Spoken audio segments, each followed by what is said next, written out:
Alright, welcome back. This is the first part in the software setup section. In this section I will explain more details about ESP Home. Okay, these are some of the topics that I'll cover in these slides. Right, so this is just an overall rundown of the project. The idea is to create two nodes that are based on D1 minis, one that has a DS18B20 and one that has an OLED display. They all will connect via Wi-Fi to a router, and then obviously we'll have a Raspberry Pi, which will be covered in the next sections, that will have a Docker container with 4 services: MQTT, Grafana, Node-RED and InfluxDB. This is essentially what the hardware looks like. These are the two D1 minis, these are the two shields that plug on top, and this is the Raspberry Pi 3. This is a open source project called ESP Home. I'll put links in the attachments to the actual site you can go to. It is meant for home automation, and it works very well with Home Assistant, but the nice thing about it is you can use it separately in projects like this. It's based on Python, and so that already tells you how powerful it is. You can see this is the Github Repository. This is the actual web address here, esphome.io. And as I said, it's open source, so you can find all the actual documentation, features, and HAS.io is in fact this Home Assistant that I talked about. Pretty amazing open source project. Handles both the 8266 as well as the ESP32. ESP Home's website. This is a very impressive project. I mean, you actually really, with a few lines of code in a YAML file, you can create a binary file which you can flash to a ESP device, ESP8266 or a ESP32. So as you can see here, this is the getting started. So this is effectively a command line tool that uses Python. I won't cover it in this course, but you can use Home Assistant. That's another awesome project that I've used in some of my projects, and you actually can use ESP32s to control lights and all kinds of things. Tasmota particularly is one of the projects. Really another amazing project that allows you to take Sonoff devices and reflash them, and you can then have control of the firmware and have connected to Home Assistant. Alright, these are the type of devices that are supported. What we're using here is the ESP8266. The ESP32 is sort of the ESP8266's big brother.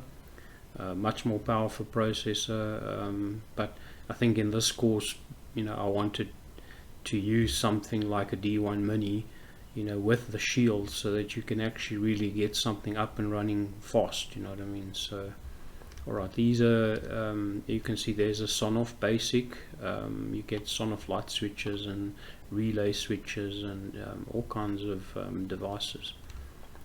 These are the core components, so you start essentially with these core components and then you add functionality in.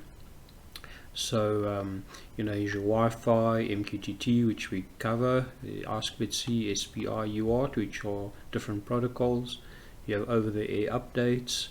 There's a logger, which I'll show you in a later video, how when the device boots up you actually can see how the logs of what's happening as the device boots up, especially if there's any problems and things don't work. It at least allows you to have an idea of what's going wrong. The HTTP is a web server, so I'll also show you in one of the sections that you can then, this serves up a web page, which means you can actually remotely see what the device is doing. Native API is support for Home Assistant. You have power supplies where you can get voltages. You actually can have a deep sleep where you can put it. You can have the board go to sleep for a while and wake up on a regular. And then of course this is the sensors. As you can see, there are really a lot, and it seems as though they're always adding new. The ones that we'll be using in this project, in this course, is the Dallas, the DS18B20, and the display. The display will be further down, but you can see here the different ones. There's temperature, humidity sensors. You can even interface to BLE with the ESP32. It has built-in BLE, Bluetooth Low Energy, so you actually can connect it to BLE humidity sensors and all kinds of things. So you'll see these are a whole lot of different devices, current sensors, alright, so you can see there's plenty. Then you have binary sensor components, so these are sort of on-off type of commands. So something like a GPIO pin, you can have a Nextion touched, so every time you touch it generates an event. And of course, because this is all built on top of Arduino, which is then through Platform IO, it's really based on C++. The great thing about it is and that's what's amazing about ESP Home, is that you don't really need to have almost any programming experience. You actually can get something up and running, and if you want to later on, you can dig into Platform IO. You can get down to bare metal effectively. You can write your own components. These are output components, so PWM, you can control effectively motors, all kinds of I've seen projects that use RGB LEDs, and then they control them with PWM. So you can have 3 channels with a red, green and blue, and then with PWM you can control the brightness.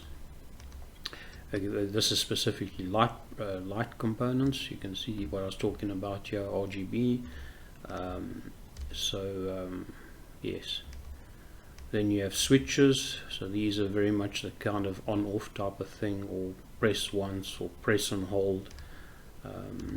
This is fan components. So you can do fan speed control.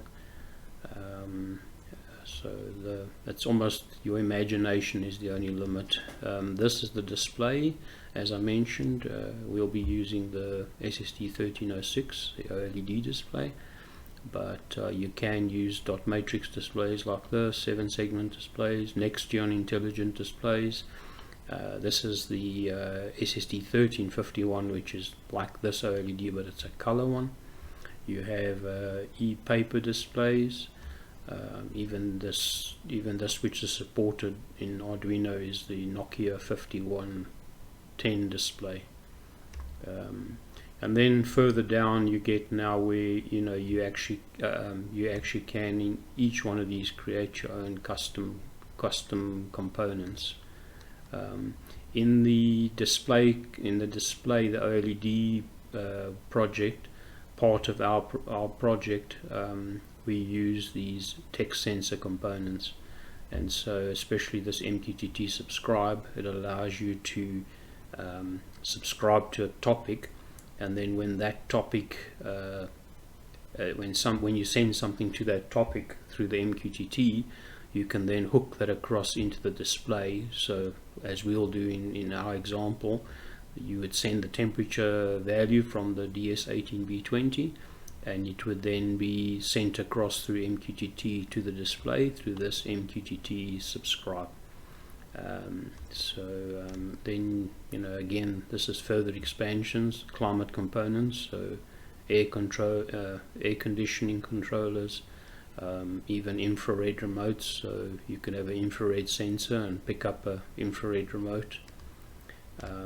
These are just miscellaneous components. Again, I think these are ones that that don't particularly fall into a category, but probably custom stuff that people have written. And then here, as you see here, I mean, this is the bare metal fundamental components. You could take them and then create almost any kind of component you want. And then the last is the cookbook. I mean, these are examples of what people have done. PIR sensors, relays, you know, these are temperature, humidity, you know, so you can see some guys controlling his fish pond pump, and then, you know, even cases like, you know, where you can reflash these RGB bulbs. So yeah, your imagination is the only limit.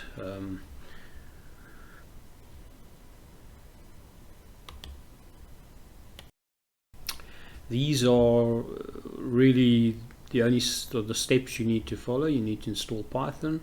I used one of the 3.8 versions. Python 2 is going to be discontinued. I think already was discontinued or not supported from 2019. So you need to install pip. Pip is basically a package manager for Python. And once you have that, you then type in pip install ESP home, and it will fetch everything from the internet.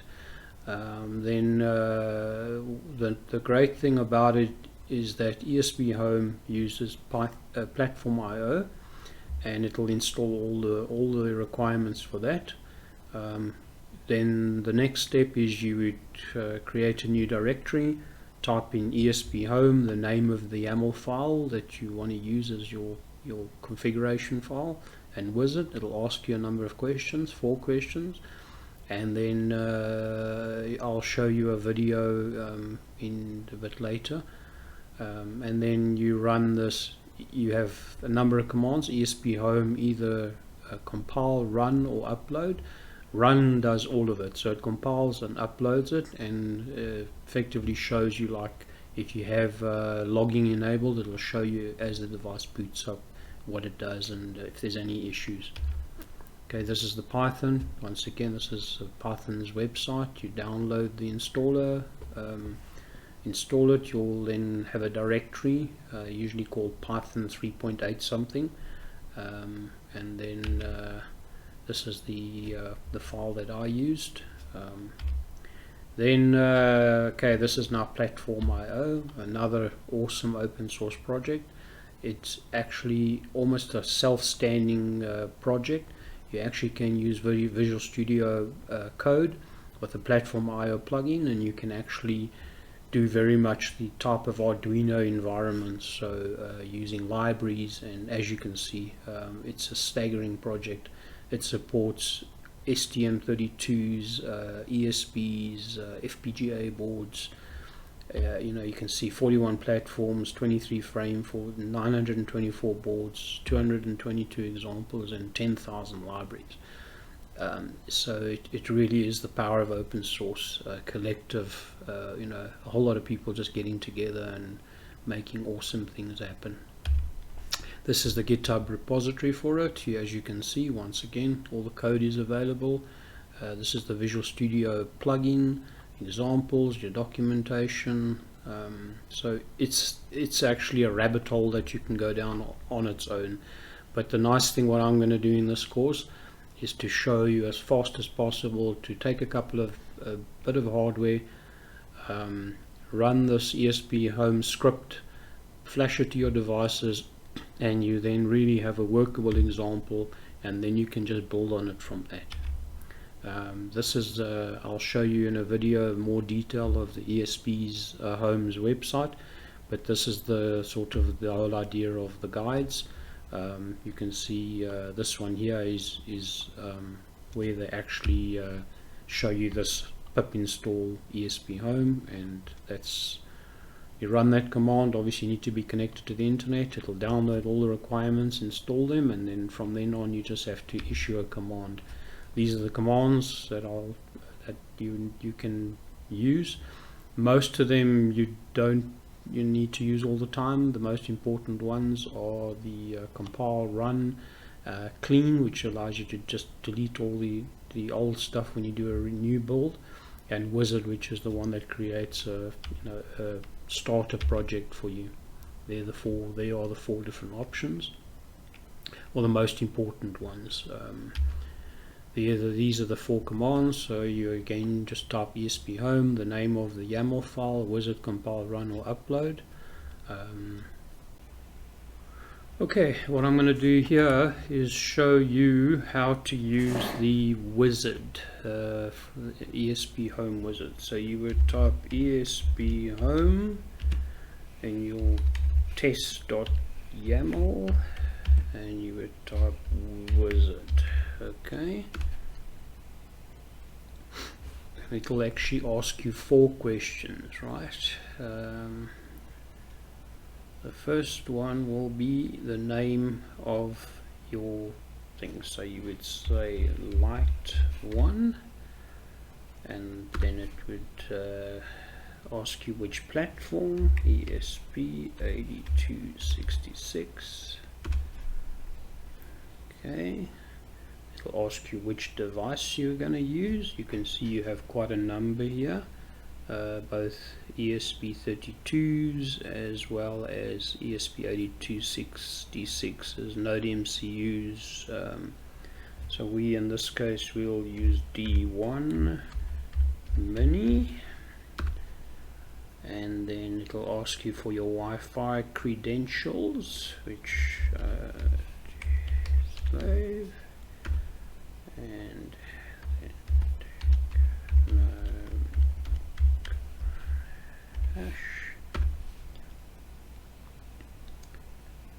okay, and I'll ask you for an over-the-air password, which generally I don't provide one, but you can if you'd like to. If you have a look at the directory, you will see that you now have a test YAML file, which if we have a look inside it, you can see the questions we answered, the name, the platform, and the board type, as well as our Wi-Fi credentials. It also defaults things like an access point. So if it can't connect to this Wi-Fi access point, that's essentially on your network, it'll create a hotspot of its own, and that'll at least allow you to be able to that's what this captive portal is. It'll allow you to actually then enter in Wi-Fi credentials and then bring your device effectively back onto the network. And then you have Logger. The Logger is enabled by default. The API is for Home Assistant, but we'll take that out because we're going to use MQTT in this project. And then over the air by default means that once you flashed it the first time through the USB, the next time it actually can be located somewhere else in your house, and you can then update the firmware remotely via Wi-Fi. So that's pretty awesome. So if you now that you've used the Wizard to create the file, if you now go ESP home test.yaml, and you'll see now what it's actually going to do is go and fetch all the requirements.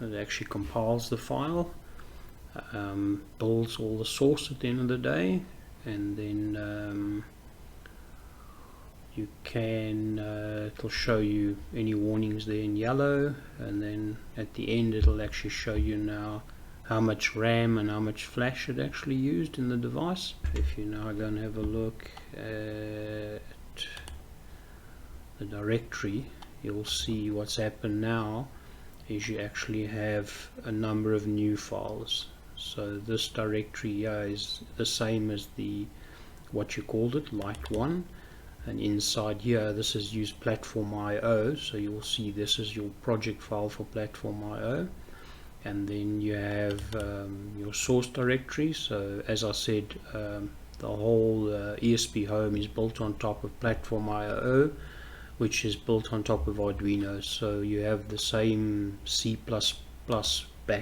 backend, so if you looked in some of these files, you'll see as the code, and I mean you've actually really done nothing, except create 10 commands, 10 lines in a YAML file, typed in 4 answers to 4 questions.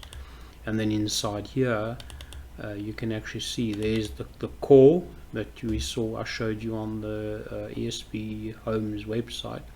So these are the core components. So this is your base code, and then of course on top of it now, I mean, again, just by you know, those 4 lines, it's created all the Wi-Fi code, the captive portal, the logger, API, over the air, and so, you know, so really, and then at the end of the day, in these 2 directories here, this is what platform IO will do now.